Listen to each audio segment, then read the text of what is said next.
अस्सलाम वालेकुम बच्चों। आज जो हम जा रहे हैं अपना टॉपिक पढ़ने के लिए, वो बड़ा ही एक इंटरेस्टिंग सा टॉपिक है। और काफ़ी बच्चे मतलब इसमें कंफ्यूज हो रहे थे, तो मुझे बार बार मैसेज कर रहे थे कि इस टॉपिक के बारे में भी थोड़ा समय बता दें। तो चलते हैं, इस टॉपिक को क्लियर करते हैं। ये बड़ा आसान सा टॉपिक है, कोई इतना मुश्किल टॉपिक नहीं है, ठीक है। तो सबसे पहले ऐसा है कि हमें इसकी डेफिनेशन का पता होना चाहिए कि डेफिनेशन क्या है। तो टॉपिक का नाम है जी, हमारे पास ली शैट्री प्रिंसिपल और बफर सॉल्यूशन, ये पढ़ेंगे। डेफिनेशन आपके सामने लिखी हुई है कि इसकी डेफिनेशन क्या है। If A stress is applied, ये जहां पर ये देखें, ये मैं इसके ऊपर टिक कर रहा हूँ, यहाँ की मैं बात कर रहा हूँ। If a stress is applied to a system at equilibrium, the system act in such a way to nullify as far as the possible। तो वो बेसिकली ये कह रहा है कि आपके पास एक ऐसा सिस्टम है जो इक्विलिब्रियम के अंदर है, और आपने क्या काम किया है, उसको डिस्टर्ब किया है। तो वो जो आपने उसको डिस्टर्ब किया ना, वो उसको रद्द करेगा, ज्यादा से ज्यादा कोशिश करेगा कि उसको वो रद्द कर दे और आपने दोबारा इक्विलिब्रियम में आ जाए। तो हम इस डेफिनेशन को सबसे पहले मैं यहाँ पे टिक कर देता हूँ। तो मैं किसको पढ़ने जा रहा हूँ? मैं ली शट्रिय प्रिंसिपल को समझने जा रहा हूँ। तो देखते हैं जी, कोई एक क्राइटेरिया लेते हैं। तो सबसे पहले मेरे पास एक इक्वेशन आ जाती है। हम कहते हैं BiCl3। तो हम यहाँ सबसे पहले, इसका टॉपिक का नाम है effect of change in concentration. तो सबसे पहले हम लिखेंगे कि effect of change in concentration, ठीक है। कि मैं अगर कंसंट्रेशन को चेंज करता हूं तो सिस्टम पर क्या फर्क पड़ता है। फॉर एग्जांपल, मेरे पास आपकी बुक के अंदर एक एग्जांपल है, BiCl3 एंड +H2O, और ये एक रिवर्सिबल रिएक्शन है। और यहाँ पर हमारे पास जो प्रोडक्ट बन रही है वो BiOCl एंड +2 मोल है मेरे पास HCl के, ठीक है। तो करना क्या है, तो क्राइटेरिया ये है, अगर मैं ऐसा करता हूं कि मैं एडिशन ऑफ इस सब्सटेंस अमंग द रिएक्टेंट, मैं पहला क्राइटेरिया ये है कि अगर मैं एडिशन करता हूं, किसकी? वाटर की, addition of water in reactant. मसलन ये जो सिस्टम है, ये इक्विलिब्रियम के अंदर है, ठीक है। तो मैं क्या काम करता हूँ, रिएक्टेंट के अंदर मैं थोड़ा सा वाटर रोड ऐड कर देता हूँ। तो क्या होगा, मतलब ये रिएक्शन आगे चला जाएगा या बैकवर्ड चला जाएगा, तो मुझे ये देखना है, ठीक है। तो इस केस में के अंदर क्या होगा, रिएक्शन जो होगा फॉरवर्ड चला जाएगा। अगर मैं रिएक्टेंट के अंदर वाटर ऐड करता हूँ तो रिएक्शन किधर चला जाएगा? फॉरवर्ड। क्यों क्यों जाएगा? क्योंकि रिएक्शन ने अपने आप को इक्विलिब्रियम के अंदर रखा, आपने डिस्टर्ब किया ना उसके अंदर वाटर ऐड करके, तो ये फॉरवर्ड जाएगा, दोबारा इक्विलिब्रियम में हो जाएगा। अच्छा, दूसरा क्राइटेरिया ये है कि अगर मैं रिएक्टेंट में कोई चीज ऐड करता हूँ तो ये फॉरवर्ड चला जाएगा। तो दूसरा क्राइटेरिया ये है, removal of a substance among the product. अगर मैं removal of a substance in product, मैं ऐसा करता हूं, मिसाल के तौर पर ये 2 मोल है ना हाइड्रोक्लोरिक एसिड के, तो मैं 1 मोल यहां से एलिमिनेट कर लेता हूँ, -1 मोल HCl, इसको मैं बाहर निकाल लेता हूँ। तो भी रिएक्शन किधर जाएगा? ये फॉरवर्ड की तरफ जाएगा, ठीक है। तो ये चेंज इन कंसंट्रेशन, कंसंट्रेशन हम चेंज करते हैं तो वो किधर जाता है। तो मेरे पास ये एक क्राइटेरिया, एक कंडीशन होगी। दूसरी मैं कंडीशन कर रहा हूँ, affect of change in pressure and volume. तो ये जरा इसको गौर से देखिएगा, affect of change in pressure और वॉल्यूम। तो इक्वेशन जो है मेरे पास, वो ये है, मैं आपके सामने इक्वेशन लिख रहा हूँ। 2 मोल SO2 गैसियस स्टेट में, और हमारे पास जो आगे प्रोडक्ट आ रही है वो मेरे पास है 2SO3। अच्छा, याद रखिएगा, जब मैं ये बात करता हूँ कि अगर मैं प्रेशर चेंज कर दूं, वॉल्यूम चेंज कर दूं, तो रिएक्शन किधर जाएगा? देखे ना, ये एक रिएक्शन है जिसमें हमारे पास क्या हो रहा है, 2 मोल है SO2 के और 1 मोल है ऑक्सीजन का, और 2 मोल है SO3 के। तो मैं प्रेशर चेंज करता हूँ या वॉल्यूम चेंज करता हूँ, तो क्या ये रिएक्शन आगे जाएगा या रिवर्स आएगा? तो प्रेशर का इफेक्ट तब होता है जब मेरे पास रिएक्टेंट और प्रोडक्ट ज्यादातर गैसियस स्टेट के अंदर हो, सॉलिड स्टेट के अंदर ना हो। अच्छा, अब देखिएगा, यहाँ बच्चों SO2 के कितने मोल हैं? 2 मोल हैं। और ऑक्सीजन के पीछे क्या है? 1 मोल है। तो ओवरऑल मेरे पास रिएक्टेंट के 3 मोल हैं, और प्रोडक्ट को देखें, SO3 के कितने मोल हैं? 2 मोल हैं। तो अब क्राइटेरिया क्या हो गया, मेरे पास लेफ्ट साइड पर 3 मोल हैं और राइट साइड पर मेरे पास 2 मोल है, बैलेंस इक्वेशन में। तो राइट साइड पर वॉल्यूम क्या है बच्चों? कम है, और लेफ्ट साइड पर वॉल्यूम क्या है? ज्यादा है। तो अगर मैं फॉरवर्ड जाना चाहता हूँ, 3 से 2 की तरफ मूव करना चाहता हूँ, तो मुझे वॉल्यूम कम करना पड़ेगा।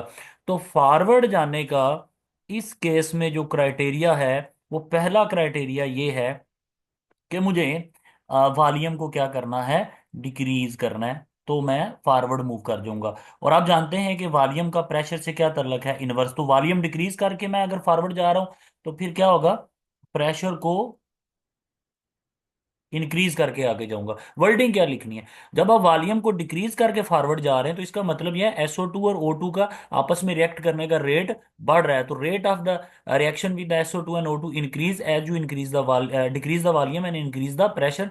एंड यील्ड जो है, SO3 प्रोडक्ट को हम यील्ड कहते हैं। तो जैसे ही आप वॉल्यूम को डिक्रीज करेंगे या प्रेशर को बढ़ाएंगे तो यील्ड बढ़ेगी।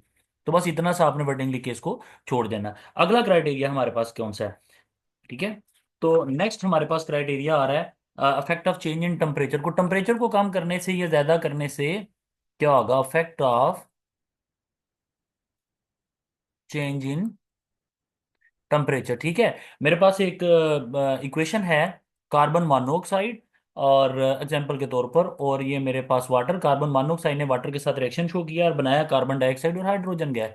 तो कार्बन डाइऑक्साइड और ये क्या हो गया, हाइड्रोजन गैस। और चेंज इन इंथैल्पी जो हमारे पास है, जो गिवन है, वो है -41। तो अब कैसे जाना है, फॉरवर्ड जाने का क्राइटेरिया बताना है उसको।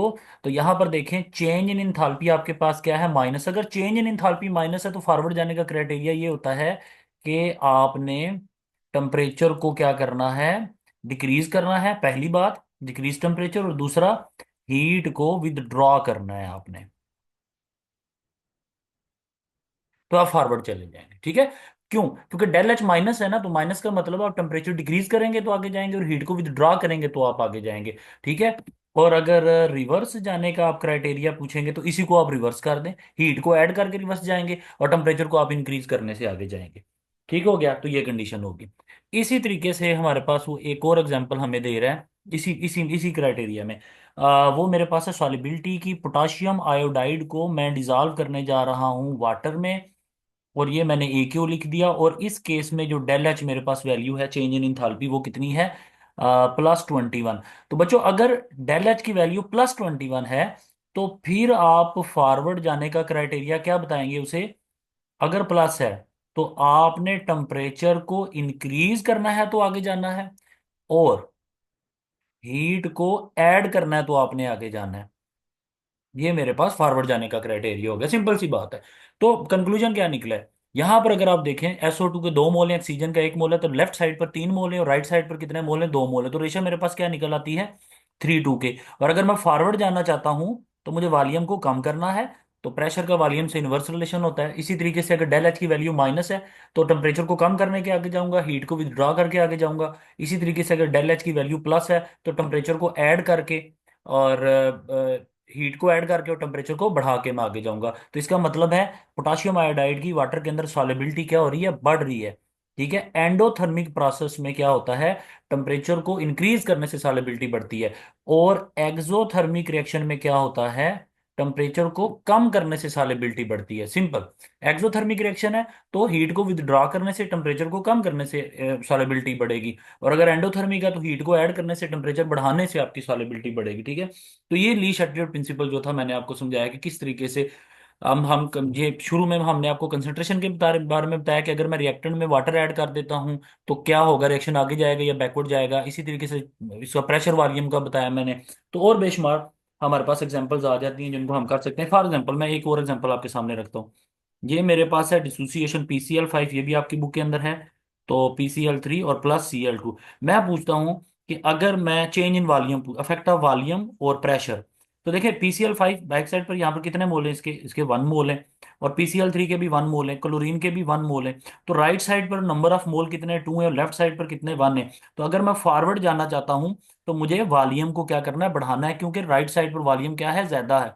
तो यहाँ पर फिर मैं लिखूंगा कि अगर मैंने फॉरवर्ड जाना है तो फिर मैं क्या करूंगा, वॉल्यूम को क्या करूंगा, इंक्रीज करूंगा, ठीक है। वॉल्यूम इंक्रीज करूंगा तो वॉल्यूम का प्रेशर के साथ क्या रिलेशन होता है, इनवर्स। तो वॉल्यूम इंक्रीज करके आगे जाऊंगा तो मसलन प्रेशर को मैं डिक्रीज करके आगे जाऊंगा। तो इसी तरह काफी ज्यादा एग्जांपल्स हैं बुक के अंदर। तो आप उन एग्जांपल से देख सकते हैं, इसी यही इफेक्ट होंगे सारे, ठीक है। तो हम अब थोड़ा सा नेक्स्ट देखते हैं। एक आदि मैं सोच रहा हूँ कि मैं आपको एग्जांपल जो है वो और दे देता हूँ इसी के बारे में, ठीक है। तो मैं पहले इसको थोड़ा सा रेज कर लेता हूँ, तो हम एक आधी एग्जांपल जो है उसको और पढ़ लेते हैं, ठीक है। तो बस आपने शॉर्ट शॉर्ट लिखना होता है, मेन पॉइंट अगर आप लिखेंगे तो आपको नंबर मिलेंगे, ठीक है। तो अगर मेन पॉइंट आप नहीं लिखते, अपने पास से आप लिखते हैं, तो वो एग्जामिनर जो है देख रहा होता है कि मेन पॉइंट इस इन्होंने कहाँ पर लिखा हुआ है, ठीक है। तो ये मैंने आपको, मैं एक एक और एग्जांपल देता हूँ, ठीक है, कि ली शटल प्रिंसिपल में आपने कैसे बताना। केसी के बारे में मैं आपको थोड़ा सा बता देता हूँ कि केसी कैसे इफेक्ट करता है, ठीक है। तो हम चलते हैं, फॉर एग्जांपल ये मेरे पास एक रिएक्शन है, 2O3, ओके। और मेरे पास ये प्रोडक्ट में चला गया है 3O2 में, और इसकी जो केसी की वैल्यू उन्होंने दी है वो है 10 की पावर 55। अच्छा, अब आपने ये बताना है इसमें कि इसकी केसी की वैल्यू क्या है, बहुत ज्यादा बड़ी है। तो केसी की वैल्यू अगर लार्ज हो तो उससे हमें क्या इंफॉर्मेशन मिलती है? केसी की वैल्यू अगर लार्ज हो तो वो हमें वैल्यू ये बता रही होती है, केसी की वैल्यू अगर बहुत ज्यादा हो, ठीक है। तो केसी वैल्यू अगर लार्ज है तो हमें इसका मतलब ये होता है रिएक्शन इज ऑलमोस्ट कंप्लीट। अगर केसी की वैल्यू बहुत ज्यादा है तो मतलब क्या है, रिएक्शन इज ऑलमोस्ट कंप्लीट। इसका मतलब है ओजोन बहुत ही बच्चों अनस्टेबल कंपाउंड है, और ये फटाफट फॉरवर्ड चला जाएगा ऑक्सीजन में, स्टेबल में, ठीक है। इसी तरीके से मैं आपके सामने एक और एग्जांपल रखता हूँ, 2HF, ठीक है। और इसकी मैं वैल्यू आपके सामने लिखता हूँ, जब ये ब्रेक हो जाता है तो कन्वर्ट हो जाता है H2F2 में। और अगर इसकी मैं केसी की वैल्यू आपको ये दे देता हूँ 10 की पावर -13, ठीक है, ये इसकी वैल्यू है।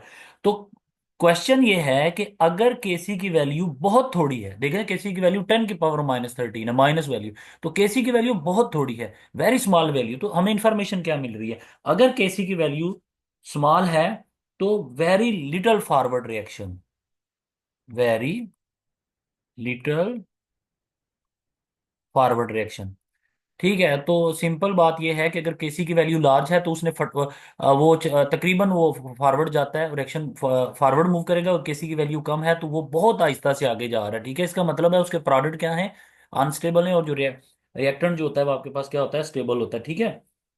तो ये भी आप यहाँ पर लिख सकते हैं। और भी बेशुमार इस तरीके के एग्जाम्पल हैं जिनसे आप बुक में, मिसाल के तौर पर मैं एक और एग्जांपल आपकी बुक के अंदर गिवन है, वो है N2O4। तो ये हो गया N2O4, ठीक है, और इसको हम कन्वर्ट करने जा रहे हैं 2NO2, ये आपको गिवन है, ठीक है।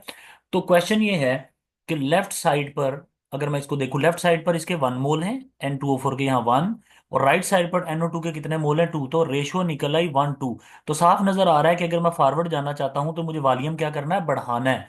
तो वॉल्यूम को मैंने क्या काम करना है बच्चों, बढ़ाऊंगा तो आगे जाऊंगा, तो इसका मतलब है फिर मुझे प्रेशर को क्या करना है, डिक्रीज करना है। तो ये भी मैंने फॉरवर्ड जाने का क्राइटेरिया आपको बता दिया, ठीक है। तो केसी के बारे में मैंने थोड़ा सा बता दिया, ली शटल प्रिंसिपल के बारे में मैंने आपको थोड़ा सा बता दिया। तो अब हम चलेंगे अपने नेक्स्ट टॉपिक की तरफ, जो है हमारे पास बफर सॉल्यूशन। तो मैं आपको अब जो बफर सॉल्यूशन है उसके बारे में थोड़ा सा बताऊंगा कि जनाब बफर सॉल्यूशन जो होता है वो क्या होता है, ठीक है। तो बड़ा इंपॉर्टेंट है, डेफिनेशन अभी पढ़ लेते हैं, तो अगली वीडियो में मैं आपको बताऊंगा बफर सॉल्यूशन क्या होता है। Solution which resist the change in their pH and small amount of acid or base added. तो देखेंगे बफर कैसे एक्ट करता है, बफर बनाने का तरीकाकार क्या होता है, और मैथमेटिकली इसको हम कंप्लीट हम इसको देखेंगे, ठीक है। तो अभी इसको हम यहीं खत्म करते हैं, तो बफर सॉल्यूशन की तरफ फिर हम मूव करेंगे, ठीक है बच्चों।